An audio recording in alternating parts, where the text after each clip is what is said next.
suis retraité depuis 6 ans.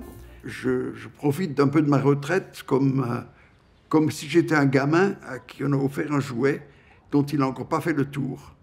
Ça me fait encore plaisir de me dire, ben, aujourd'hui, qu'est-ce que tu fais? Parce que tu as envie. Si tu as envie, tu le fais. Tu n'as pas envie, tu ne le fais pas.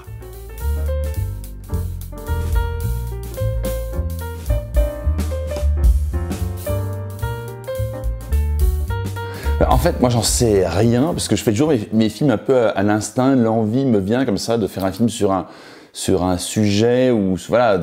Mais c'est surtout plus une envie de rencontrer une certaine catégorie de personnes. C'est-à-dire qu'effectivement, quand j'ai fait mon premier documentaire au bord du monde, je me dis, mais on partage la ville, on partage le monde avec des gens qu'on ne connaît pas, en fait, toutes ces personnes à la rue. Et j'avais envie de passer du temps avec elles. Et c'est comme ça qu'est venue l'idée d'en faire un documentaire, en fait, de ces rencontres. Et tout à coup, je me suis dit, mais les personnes âgées, finalement, oui, on a l'impression de les connaître, parce qu'on connaît les personnes de notre famille. Ils sont très présents dans le débat public, mais leur parole, on ne l'entend pas. Généralement, je fais mes documentaires avec des toutes petites équipes, 2, maximum 3 personnes. Et j'avais envie de faire ce film comme ça, comme une espèce d'errance à travers la France, de rencontrer des personnes, voilà, au gré du hasard, quoi, un peu. Et on avait quand même aussi l'envie, ça c'est né pendant les discussions avec mon producteur, d'avoir une représentativité sociale, ethnique, culturelle de tout ce qui a fait la France, en fait, de ce dernier siècle. Et donc finalement, on a été beaucoup plus méthodologique que ça. On a fait une espèce de liste idéale, ou peut-être un peu cliché, de quel genre de profil on aimerait avoir dans le film, tout en se laissant aussi la possibilité de faire des rencontres en cours de route, heureusement. Et finalement, voilà, un film se construit toujours en le faisant. Hein. Il y a un moment, le film se fait tout seul. Alors le contenu, pour moi, j'essaie toujours je dis toujours, je suis l'inverse du journaliste. Enfin, moi, comme j'ai envie de faire des films, c'est avant tout, pour moi, j'ai envie de rencontrer les personnes. Pas de traiter un sujet. Et donc j'essaie le plus possible de pas te poser de questions et de faire surgir la parole. Je suis bien conscient que malgré mon âge et ma position de retraité, j'ai quelque part une place dans la société. Et cette place, ben, c'est celle de grand-père, d'arrière-grand-père, celle de voisin, celle de client dans un magasin. C'est une place dans la société. Et la société marche si chacun occupe sa place là où il est, comme il est. Ce que j'apprends et ce qui m'émerveille à chaque tournage de film documentaire, c'est que je me rends compte qu'on a tendance à mettre des gens dans une catégorie et que finalement, ça n'existe pas, les catégories. C'est-à-dire que les individus sont tous différents et c'est ça que je trouve, cette richesse en fait de l'être humain, c'est ça que je trouve merveilleux à chaque fois. Et ce qui peut-être m'a surpris aussi de manière globale, je dirais, c'est je m'attendais à plus d'angoisse face à la mort avec le grand âge. Et c'est peut-être quelque chose qui m'a rasséréné les mots aussi en me disant bah, tiens, peut-être que on est plus serein avec l'âge. Il y a une énergie, de la subversivité parfois aussi chez ces personnes que je trouve fantastique. Évidemment, je vieillis. Je marche toujours avec 2 bâtons dans Chamonix pour pas me casser la gueule. Les trottoirs sont plus dangereux que les pentes de neige. Hein. La vue baisse, on n'entend plus rien. Donc ça permet de dire plein de conneries.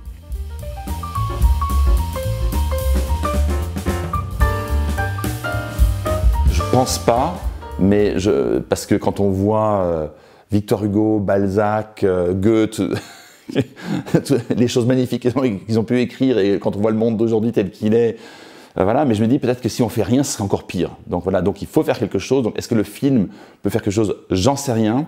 Mais en tout cas, ce dont je suis vraiment convaincu, oui, c'est qu'il y a un vrai problème du regard de la société sur les personnes âgées et sur plein de catégories de personnes d'ailleurs. En fait, j'ai l'impression que notre religion, c'est devenu l'argent et la productivité.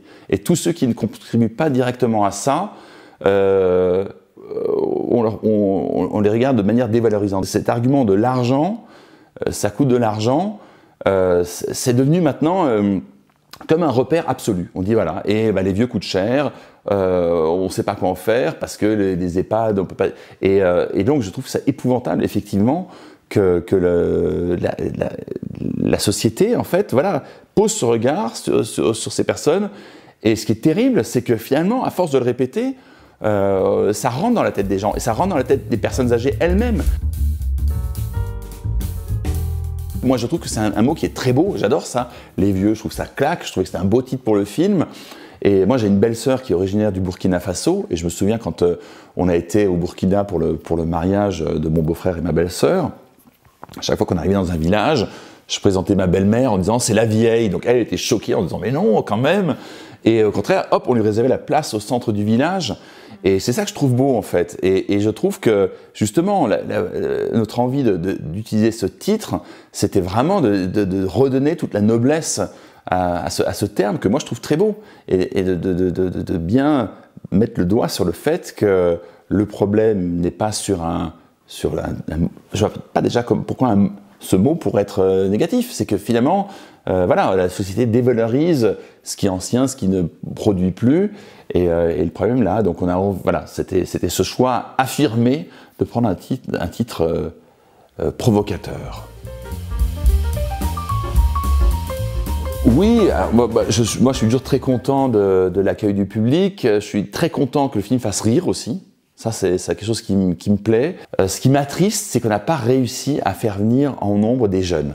Alors, de temps en temps, justement, il y a quand même des jeunes qui sont là parce qu'ils sont venus accompagner leur grand-père ou leur grand-mère, ou d'autres sont venus avec un groupe d'EHPAD en tant qu'accompagnants. Et j'étais toujours émerveillé, en fait, et de leur réaction, qui me disaient, ben oui, ça m'a redonné des clés pour reconnecter avec mon grand-père qui a 95 ans, qui est en EHPAD, je sais pas quoi lui dire, mais là. Et je pense au niveau du féminisme aussi, je trouve que ça, c'est génial dans le film, parce que moi, mes filles qui sont hyper engagées, féministes, etc., et je trouve ça super, mais à les écouter, on a l'impression qu'il n'y a que maintenant, dans les années 2020, que le féministe existe, qu'elles ont inventé un truc, alors qu'il y a des femmes fantastiques dans le film, et donc de partout, dans toute la France et dans le monde entier, il y a des femmes fantastiques qui ont fait bouger les choses, qui ont résisté, voilà. Et c'est pour ça que j'ai envie que les jeunes voient le film aussi, pour se dire que les vieux ont été jeunes aussi. Les jeunes n'ont pas encore été vieux, ils savent pas ce que c'est, mais les vieux ont été jeunes et ils en gardent un souvenir. Et je trouve qu'il y a un enseignement, enfin même pour moi, à tirer de tous ces témoignages qui est formidable.